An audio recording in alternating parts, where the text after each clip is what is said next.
March 1945, near the Moselle. In a muddy field lined with fresh graves, white wooden crosses stood in rows beneath cold rain. Too many of them carried the same words: Unknown U.S. Soldier. Beside the burial trench, a canvas bag lay half open, heavy with dog tags, wallets, and identity papers taken from the dead. Lieutenant Vernon Hale, the officer overseeing graves registration, had stopped matching names to bodies because the work slowed his schedule. "The dead don't care what the cross says," he told his clerks. Then General George S. Patton came to inspect the cemetery, saw the bag beside the nameless graves, and asked the question Hale could not answer. Before we get into what happened next, if you want more untold stories from World War II, hit that subscribe button. The cemetery had begun as a corner of a farm field outside a ruined village. By March, it had become a temporary city of the dead. Trucks arrived with bodies from aid stations, tank wrecks, crossroads, and frozen ditches. Each man was supposed to be searched, identified, recorded, wrapped, and buried with care. It was not glorious work. It was holy work. Corporal Ben Mendez understood that. Before the war, he had been a bookkeeper in San Antonio. In the Army, his steady handwriting sent him to graves registration. He wrote names on crosses, copied serial numbers, tied tags to ankles, and sealed personal effects into bags for home shipment. He believed a name mattered even after the pulse was gone. Lieutenant Hale did not. Hale was not cruel in the loud way. He was impatient, polished, and eager to keep his reports neat. Rain slowed him. Frozen ground angered him. So did bodies arriving faster than his section could process them. At first, he cut corners in small ways, delaying inventories, combining entries, skipping witness signatures. Then came the larger shortcut. He began marking men unknown even when tags had been found. "Sort it later," he said. Later never came. One morning, Mendez received the body of Private Leo Bissett, an infantryman killed by mortar fire. Bissett had both dog tags, a paybook, and a letter from his wife tucked inside his jacket. Mendez laid the tags beside the burial form and reached for a cross. Hale stopped him. "Unknown." "Sir, we know who he is. We know enough to bury him." Mendez held up the tags.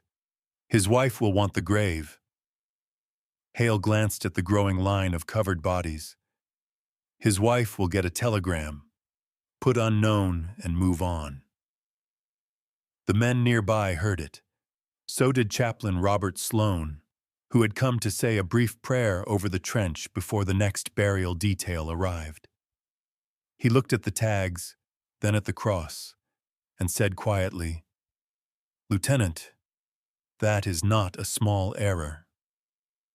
Hale answered, "Chaplain, if you want every sermon to finish before dark, let me run my section." So Bissett went into the ground as unknown U.S. soldier. He was not the only one. By noon, 7 more identified men were buried under blank names while their tags and papers went into the canvas bag beside Hale's desk. Mendez began memorizing the row numbers because he feared the truth would vanish if the rain blurred the stakes. The complaint did not go up as a formal accusation. Men were too careful for that. It moved in mutters.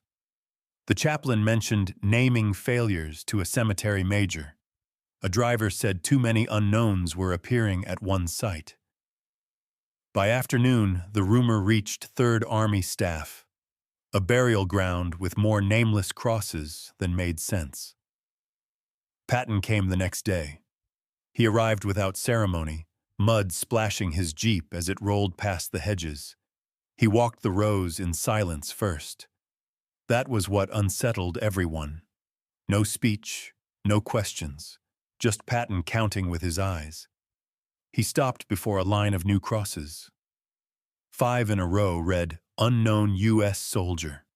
He looked toward the trench where more bodies waited under ponchos. "How many unknowns this week?" he asked. Hale answered quickly. "Heavy combat, sir. Identification often impossible." Patton pointed at the 5th cross. "This one too?" "Yes, sir." Mendez felt his throat tighten. Patton walked on. Then he saw the canvas bag. "Whose bag is that?" Hale said, "Unprocessed personal effects, sir." Patton bent, opened it, and reached inside. He pulled out a pair of dog tags, then another, then a wallet, then a paybook wrapped in wet paper. The field went silent except for the wind. Patton held up the tags. "Impossible identification?" No one moved. He looked at Mendez. "Who found these?" Mendez swallowed. "We did, sir." "And where was the man buried?" Mendez hesitated only a second. "Row C, grave 11, sir. Marked unknown." Patton turned slowly toward Hale. "You had his name in a bag and gave him none in the ground?" Hale tried to recover. "General, we intended to reconcile the records later. The priority was burial under combat pressure." Patton lifted the bag slightly. "This isn't pressure. This is laziness with a body count." Hale flushed. "Sir, the dead are buried with honor regardless of marker." Patton stepped closer. "A marker is the honor. It is the difference between a mother finding her son and staring at a word." No one breathed. Then Patton gave his order. "Stop every burial." He handed the tags to Mendez. "Open the ledger. We name them now." Hale said, "Sir, daylight." Patton cut him off. "You should have thought of daylight yesterday." What followed was not theatrical rage. It was worse for Hale. It was labor, precision, and public correction. Patton ordered every cross set that morning checked against the canvas bag and burial notes. Mendez read names. Chaplain Sloan matched effects. 2 clerks rewrote crosses. A burial squad reopened one grave when Hale's rushed map had put the wrong body in the wrong row. And Hale? Patton made him carry the crosses. Not one. All of them.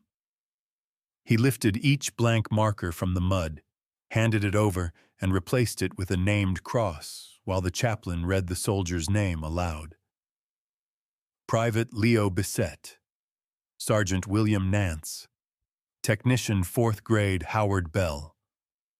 Men who had almost disappeared into a single word came back one by one. At row C, grave 11, Patton stopped Hale himself. "Read it," he said. Hale looked at the fresh cross in his hands. His voice was low. "Private Leo Bissett." "Louder." Hale swallowed. "Private Leo Bissett." Patton nodded once. "Now put him back in the army." By dusk, the rows had changed. Unknowns still existed where bodies truly could not be identified. But the false unknowns were gone. Patton left only after checking the bag himself. When it was empty of identifiable tags, he told the cemetery major, "If a man dies wearing his name, I want that name to outlive the war." Hale was removed from Field Burial Authority that evening. The report stated that he had knowingly failed to identify coverable casualties and mishandled grave records under his command. He was sent to a rear administrative post, pending disciplinary action. Mendez stayed. Weeks later, he said the hardest part of the whole war had been watching a man almost vanish because paperwork was easier than respect. The dead could not ask for their names back. Someone living had to do it for them. Private Bissett's widow later received a grave location, his effects,